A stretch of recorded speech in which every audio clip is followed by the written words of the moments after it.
بسم اللہ الرحمن الرحیم اللہ کے نام سے جو رحمان اور رحیم ہے۔ وَلَقَدْ يَسَّرْنَا الْقُرْآنَ لِلذِّكْرِ فَهَلْ مِن مُدَّكِرٍ۔ ہم نے اس قرآن کو نصیحت کے لیے آسان ذریعہ بنا دیا ہے، پھر کیا ہے کوئی نصیحت قبول کرنے والا؟ اعوذ باللہ من الشیطان الرجیم۔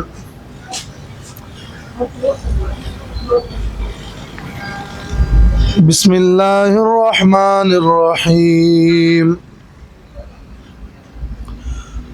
والذی قال لوالدیہ اف لکما اتعداننی ان اخرج وقد خلت القرون من قبلی وهما يستغيثان الله ويلك آمن إن وعد الله حق فيقول ما هذا إلا أساطير الأولين أولئك الذين حق عليهم القول في قد خلت من قبلهم من الجن والإنس إنهم كانوا خاسرين۔ یہ سورۃ الاحقاف کی آیت نمبر 17 ہے۔ اس آیت میں نافرمان اولاد کا ذکر ہے۔ اس سے پہلے کی آیات میں اللہ تبارک و تعالی نے فرمایا کہ ہم نے وصیت کی ہے انسان کو کہ وہ اپنے والدین کے ساتھ حسن سلوک کرے۔ چنانچہ پھر اولاد میں کچھ اولاد وہ ہیں جو اپنے لیے اپنی اولاد کے لیے دعائیں کرتے ہیں اور وہ محسنین میں سے ہے، لیکن دوسری طرف ایسی اولاد بھی ہوتی ہے کہ والذی قال لوالدیہ، اور وہ جو کہتا ہے اپنے والدین سے اف لکما، افسوس ہو تم پر، اور تم سے تو میں تنگ آ گیا ہوں، اتعداننی ان اخرج، کیا تم ڈراتے ہو مجھے اس سے کہ میں نکالا جاؤں گا زمین سے اور اپنی قبر سے۔ والدین اسے کہتے ہیں کہ اللہ کو مان، موت کے بعد دوبارہ زندگی ہے، بعث بعد الموت کا عقیدہ رکھو اور موت کے بعد کی زندگی کی تیاری کرو۔ لیکن یہ ایسا ولد ہے، یہ ایسی اولاد ہیں جو اپنے والدین سے عقیدے میں مخالف ہے، اور والدین سے وہ کہتا ہے کہ اف لکما۔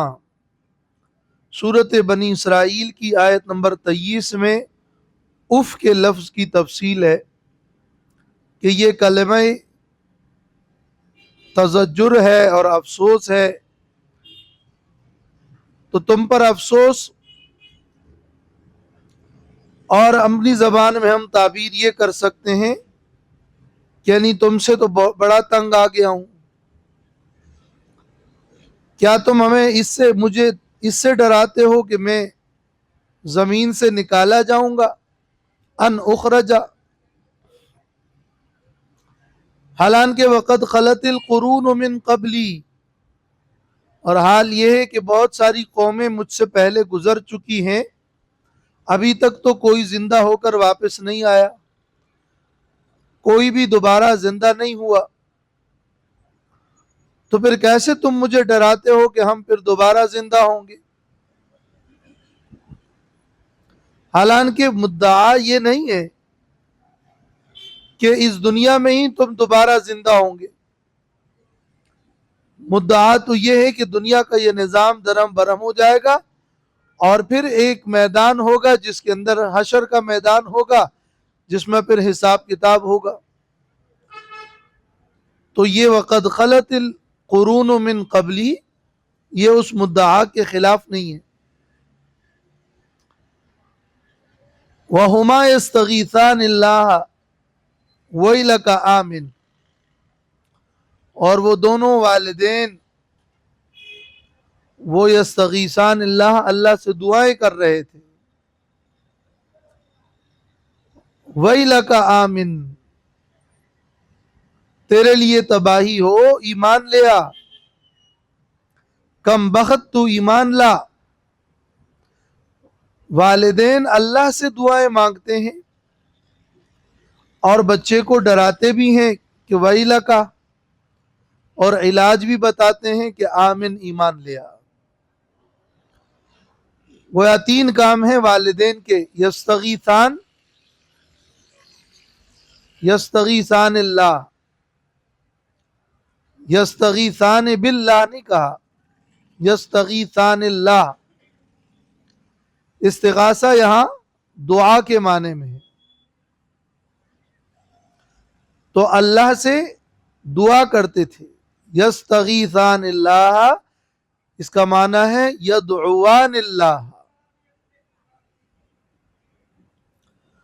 ویلک، یہ تخویف ہے، ڈراوا ہے، اور مراد اس ویل کے لفظ میں ہلاکت کی بد دعا نہیں ہے. فالمراد ہنا الحث والتحریض علی الایمان لا حقیقت الدعاء بالہلاک. تفسیر روح المعانی، کہ اس ویلک میں مراد تیزی دلانا ہے، ابھارنا ہے ایمان پر، کہ ایمان لے آؤ. حقیقی معنی ہلاکت کی بد دعا یہ مراد نہیں ہے، بلکہ یہ کسی پر افسوس کرتے ہوئے اس کو تیزی دلانے کے لیے جملہ ہے. وَيْلَكَ آمِن،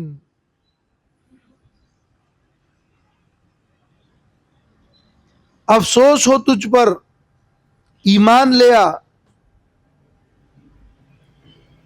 ان وعد اللہ حق، بے شک اللہ کا وعدہ حق ہے. یہ ان پھر اس کی علت ہے، وجہ بیان ہو رہی ہے کہ ایمان اس لیے لے آ کہ یہی علاج ہے، یہی بچنے کا ذریعہ ہے. اور اس لیے لے آ کہ بے شک اللہ کا وعدہ حق ہے، وہ قیامت قائم ہو کر رہے گا. فیقول، تو وہ کہتا ہے کہ ما ھذا الا اساطیر الاولین، نہیں ہے یہ مگر یہ پچھلے لوگوں کی کہانیاں ہیں. اساطیر اسطورہ کی جمع ہے، فرسودہ کہانی. اور یہ ما ھذا اکثر قرآن مجید میں خود قرآن کے لیے اس کا استعمال ہوا ہے کہ قرآن اساطیر الاولین ہے. اس مقام پر یہاں قیامت اور قیامت کی باتیں اور بعض بعد الموت کو وہ کہہ رہا ہے کہ یہ اساطیر الاولین ہے. تو یہاں پر مراد قرآن نہیں بلکہ قیامت کی باتیں اور بعض بعد الموت ہے. اور یہ اس نافرمان اولاد کے انکار کا دوسرا طریقہ ہے. ایک تو وہ یہ کہتا ہے کہ وَقَدْ خَلَتِ الْقُرُونُ مِنْ قَبْلِ، اور دوم وہ یہ کہتا ہے کہ مَا هَذَا إِلَّا أَسَاطِيرُ الْأَوَّلِينَ. اور والدین کیا کر رہے ہیں؟ یستغیثان، دعائیں کر رہے ہیں اور بچے کو تیزی دلا رہے ہیں اور ڈرا رہے ہیں وَيْلَكَ، کہ تمہارا نقصان ہو جائے گا، اور ساتھ ساتھ میں تدبیر بھی بتا رہے ہیں اور بچنے کا ذریعہ بھی. آمن مثبت انداز میں جو امر ہے وہ بھی موجود ہے. تو یہ اصل میں والدین بھی ہے مخلصین، اور داعی کا بھی یہی انداز ہونا چاہیے کہ وہ جن کو دعوت دے رہے ہوں ان کے لیے دعائیں بھی کریں اور ساتھ میں وہ فضائل بھی سنائیں اور منہیات کے نقصانات بھی گنوا دیں. یہ یستغیثان ویلک آمن، 3 تدابیر ہیں. فَيَقُولُ مَا هَذَا إِلَّا أَسَاطِيرُ الْأَوَّلِينَ. اور یہ اولاد میں سے ان اولاد کا ذکر ہے جو کہ صرف نافرمانی نہیں ہے بلکہ وہ کامل نافرمان ہے، چنانچہ وہ عقیدے میں ہی مخالف ہے، وہ بعد الموت کے ہی منکر ہے.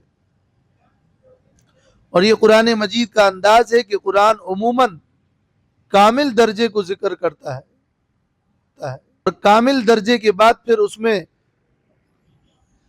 جزئی اعتبار سے یا اس سے کم درجات وہ بھی اس میں داخل ہوتے ہیں، لیکن قرآن جب بیان کرتا ہے تو کامل لوگوں کا زیادہ کرتا ہے.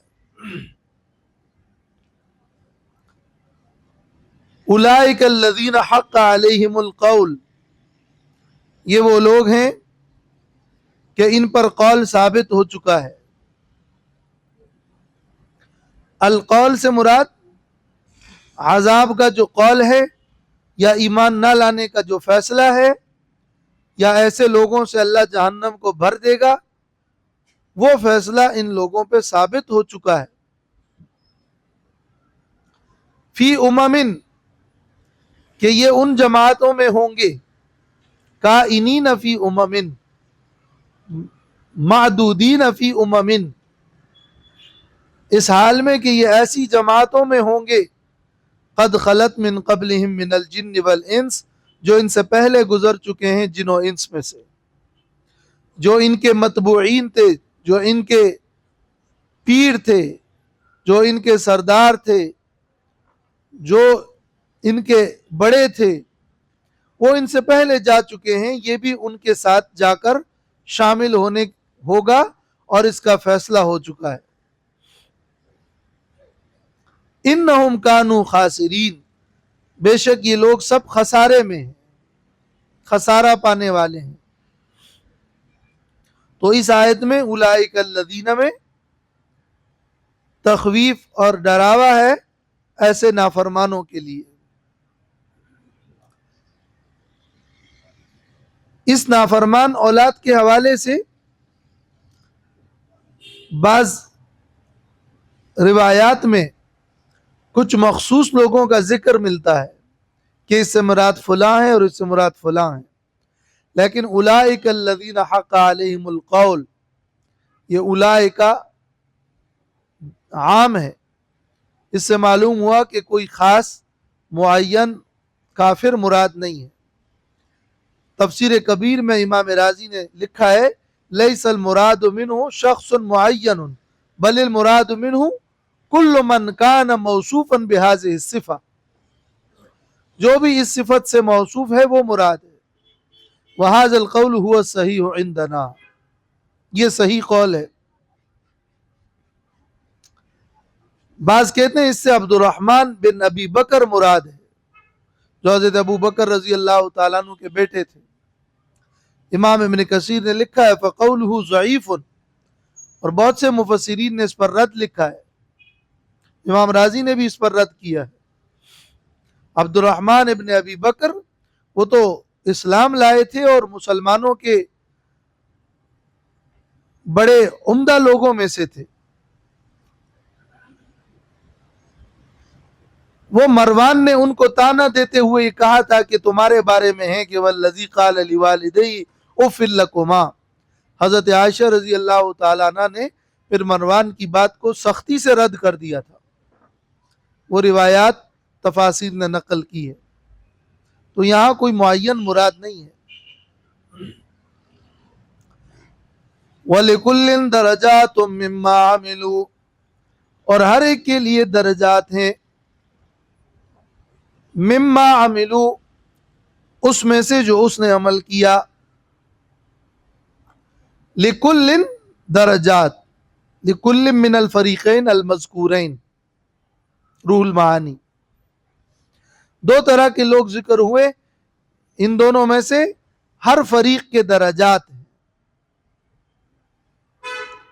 اچھے لوگوں کے لیے بھی درجات ہیں، وہ جنت کے درجات ہیں، اور برے لوگوں کے لیے اور جہنمیوں کے لیے بھی درجات ہیں، یعنی درکات ہیں. جہنم کے درجوں کو درجات نہیں کہتے، درکات کہتے ہیں. لیکن یہ ہر فریق ہے. جنتیوں کے درجات ہیں ان کے اچھے عمل کی وجہ سے، اور جہنمیوں کے لیے درکات ہیں ان کے برے عمل کی وجہ سے. پھر صرف یہاں درجات ان کا لفظ تغلیباً ہے، اس کو بلاغت میں تغلیب کہتے ہیں. جیسے قمرین کہتے ہیں تو شمس اور قمر دونوں مراد ہوتا ہے، تو درجات کا ذکر بطور تغلیب کے ہے. درجاتم مما عملو، مما عملو یعنی من جزاء ما عملو، جو عمل کیا ہے اس کے بدلے کی طور پر ان کے لیے درجات ہیں. یہ درجات کیا ہے؟ یہ درجات جزا ان کے عمل کا ہے. تو درجاتن کی یہ تفسیر ہو گئی، یعنی من بیانیہ ہے درجاتن کے لیے، اور یہ من ابتدائیہ ہے. درجات ہیں ان کے لیے، جو وہ درجات کیا ہے؟ وہ مما عملو، وہ بدلہ ہے ان کے اعمال کا. اور درجاتم مما عملو، یہ درجات ان کے عمل سے ہی اس کی ابتدا ہوئی ہے اور ان کے عمل سے ہی یہ درجات بنے ہیں. تو پھر من ابتدائیہ ہے. اور ما موصولہ، اور یہ ما مصدریہ ہو تو پھر معنی ہوگا کہ من عملہم الخیر والشر، ان کے عمل کی وجہ سے. اس صورت میں یہ ما موصولہ بھی ہو سکتا ہے، اور ما مصدریہ ہو تو پھر من عملہم الخیر والشر. اور یہ من تعلیل کا بھی ہو سکتا ہے. یہ اتنا ایک جامع انداز میں جملہ ہے مما عملو کا کہ لفظ من کے کئی مفاہیم ہوتے ہیں، لفظ ما کے مفاہیم ہوتے ہیں، اور مضاف حذف ہوگا یا مضاف حذف نہیں ہوگا اس اعتبار سے. تو یہاں روح المعانی میں یہ سارے معانی ذکر کیے گئے ہیں. مفہوم ایک ہی ہے، عمل کی وجہ سے درجات ہیں، عمل سے ہی درجات پیدا ہوئے ہیں. وہ درجات عمل ہی ہے. اور من تعلیلیہ ہو پھر جزا کا لفظ مقدر کرنے کی بھی ضرورت نہیں ہے. وَلِكُلٍّ دَرَجَاتٌ مِّمَّا عَمِلُوا، اور ہر ایک کے لیے درجات ہیں ان کے عمل کی وجہ سے.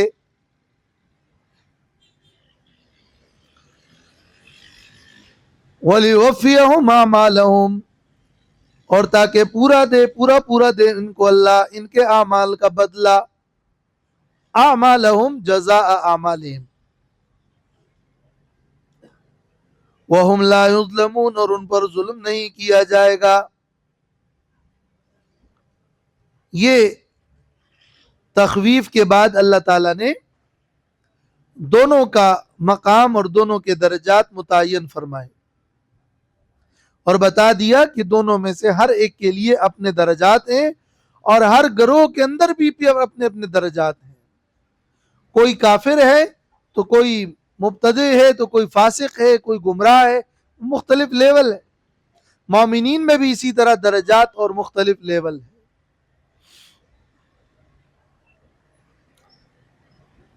وَيَوْمَ يُعْرَضُ الَّذِينَ كَفَرُوا عَلَى النَّارِ، اب یہ بھی کافروں کے لیے ڈراوا ہے، تخویف جسے کہتے ہیں. اور جس دن کے پیش کیا جائے گا ان لوگوں پر جنہوں نے کفر کیا، ان لوگوں کو جنہوں نے کفر کیا، علی النار، آگ پر. کافروں کو آگ پر پیش کیا جائے گا، کافروں کو آگ کے سامنے لایا جائے گا. یعرض الذین کفروا علی النار، اس جملے کے اندر دو مطلب ہو سکتے ہیں. آگ کو کافروں پر پیش کیا جائے گا اور کافروں کو آگ پر پیش کیا جائے گا. ظاہری معنی تو یہ ہے کہ پیش کیا جائے گا کافروں کو آگ پر، لیکن اگر اس جملے کے اندر تقلیب ہو، تقلیب یہ ہوتا ہے کہ جو جملہ پڑھا جاتا ہے اس کا الٹ مفہوم ہوتا ہے،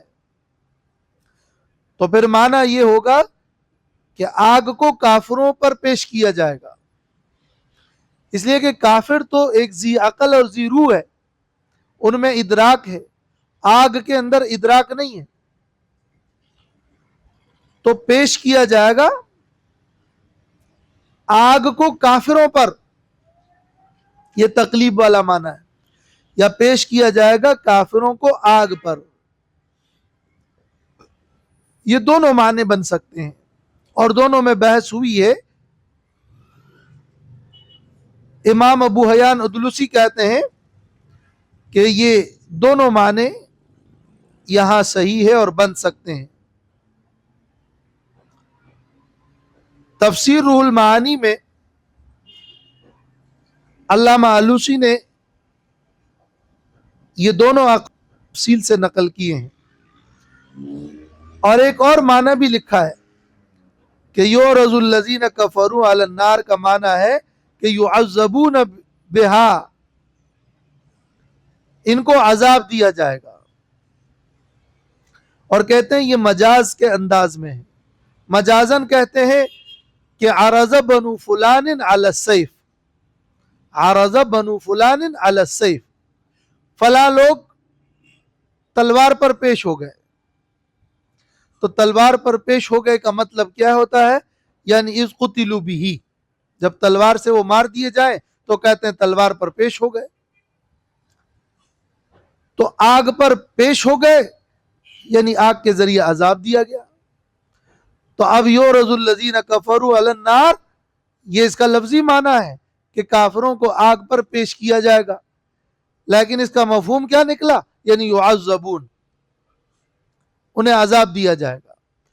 اور یہ مجاز شائع، یہ عربوں کا ایک مجاز ہے، اور اگر ظاہری معنی ہوگا تو کافروں کو آگ پر یا آگ کو کافروں پر پیش کیا جائے گا، اور کافروں کو آگ کے سامنے یا آگ کو کافروں کے سامنے لایا جائے گا. یہ یعرضو کا مطلب ہے. ان سے کہا جائے گا اذهبتم طیباتکم فی حیاتکم الدنیا،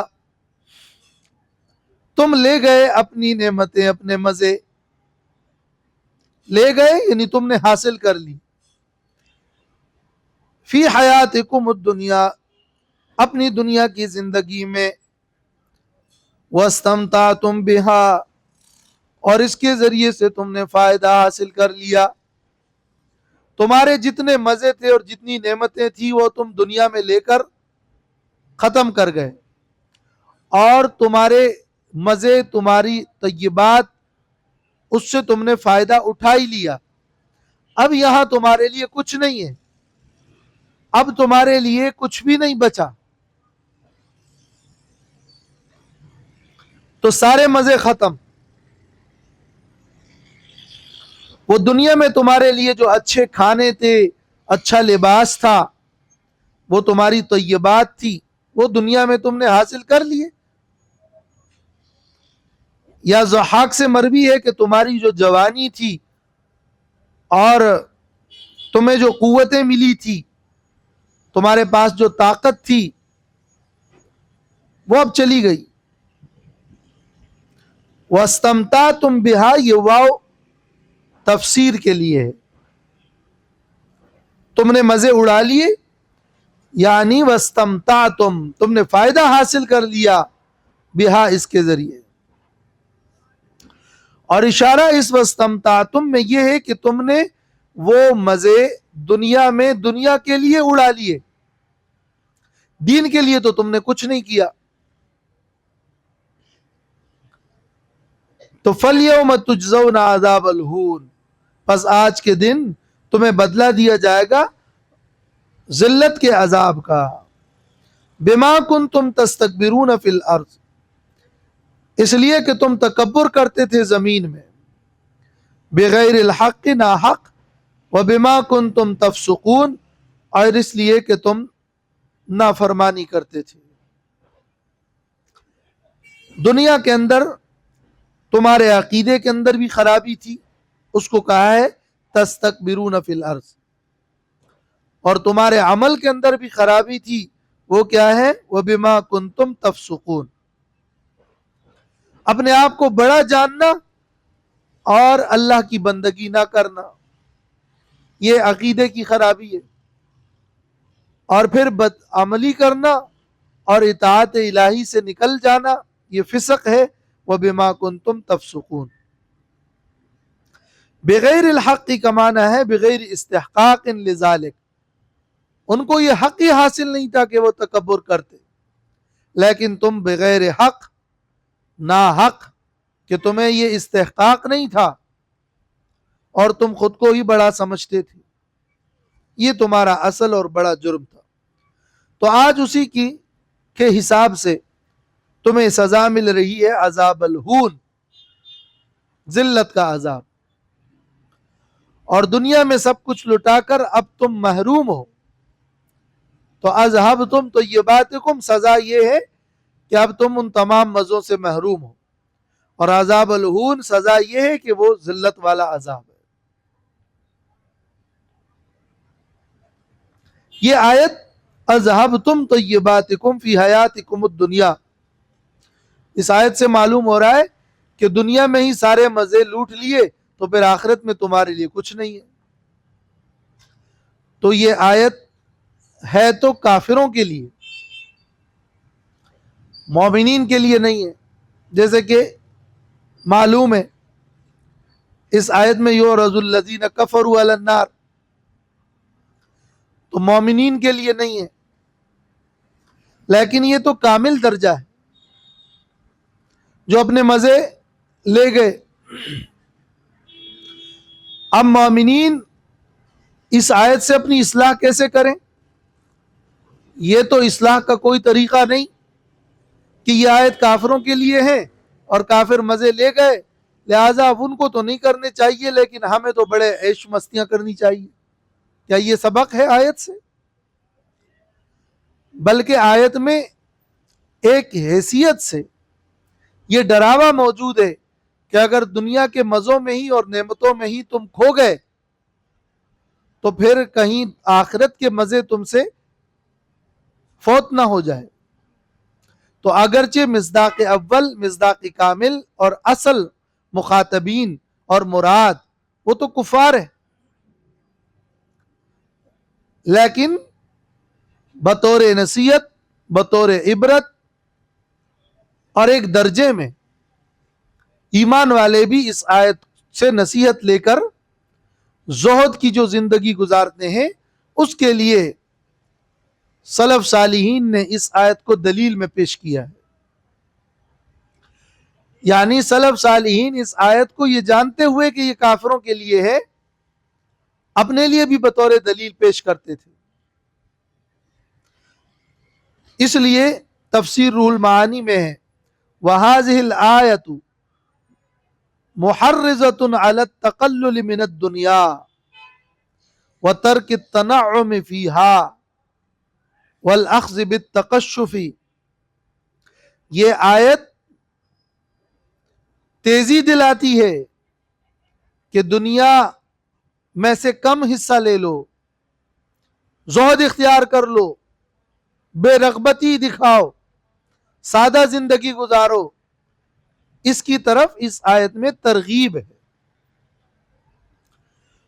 حضرت ابن عمر کی روایت نقل کی ہے کہ حضرت عمر رضی اللہ تعالیٰ عنہ نے جابر ابن عبداللہ رضی اللہ تعالیٰ عنہ کے ہاتھ میں درہم دیکھا, پوچھا کہ ما ھذا الدرہم, تو اس نے کہا ارید ان اشتری بہ لأہلی لحما, میرے ہاتھ میں درہم اس لیے میں جا رہا ہوں اپنے گھر والوں کے لیے کچھ گوشت خرید لوں.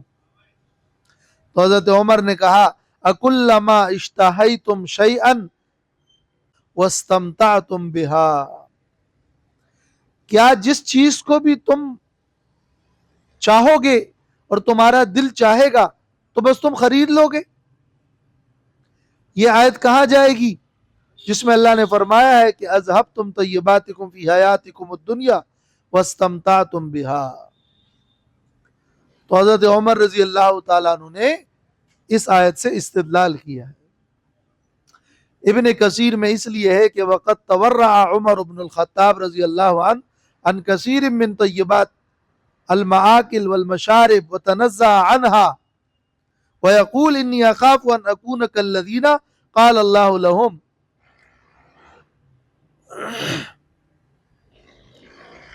وبخهم وقرعهم اذهبتم طیباتکم، آخر تک یہ آیت۔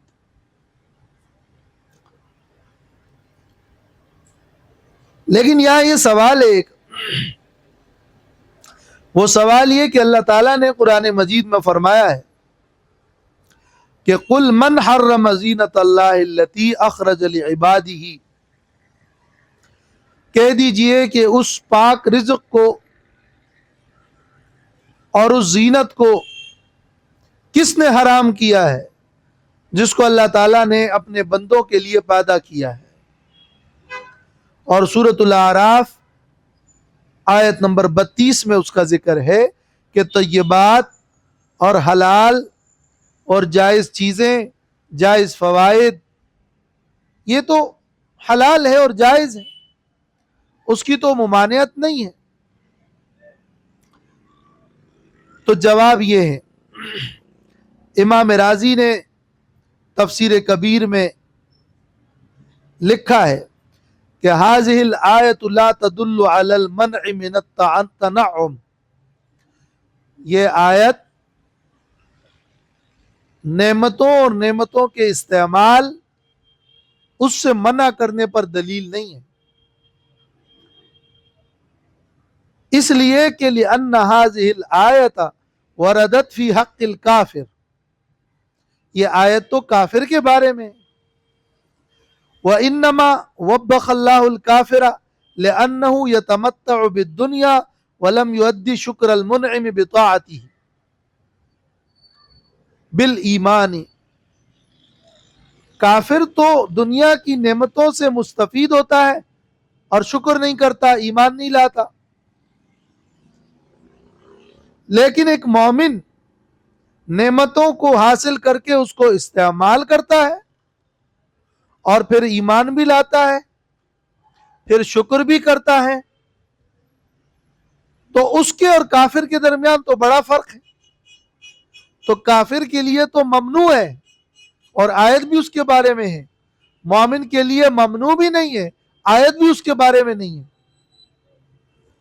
تو قل من حرم زینت اللہ میں یہ واضح ہے کہ اللہ نے حرام نہیں کیا۔ نعم لا ينکر ان الاحتراز عن التنعم اولا، ہاں اتنی بات ہے کہ تنعم، عیش پرستی کی زندگی گزارنا، عیش و آرام سے رہنا، زیادہ آرام طلب ہونا، یہ کوئی پسندیدہ چیز نہیں ہے، اس کا انکار نہیں کیا جا سکتا۔ صحابہ نے جو اس آیت کو دلیل میں پیش کیا وہ اصل میں اونچے لوگ تھے، اونچی سوچ تھی، اور اس لیے کہ لأن النفس اذا اعتادت صعب علیہ الاحتراز، نفس جب بہت زیادہ آرام کا، نعمتوں کا، آسائشوں کا عادی ہو جائے گا تو پھر اس کے لیے اعمال کرنا مشکل ہو جائے گا۔ تو زہد کے درجات ہیں، حرام سے بچنا تو لازمی اور فرض ہے، حلال استعمال کرنا جائز تو ہے، لیکن اس میں کھو جانا، ناشکری کر جانا، یا اتنے آرام طلب بن جانا کہ پھر بعد میں دین کے مشکلات، اعمال کے مشکلات، گناہوں سے اجتناب کے مشکلات کو برداشت ہی نہ کر سکے۔ تو لہٰذا آیات میں کوئی ٹکراؤ نہیں ہے، ایک جواز اور عدم جواز کی بات ہے اور ایک اولا اور غیر اولا کی بات ہے۔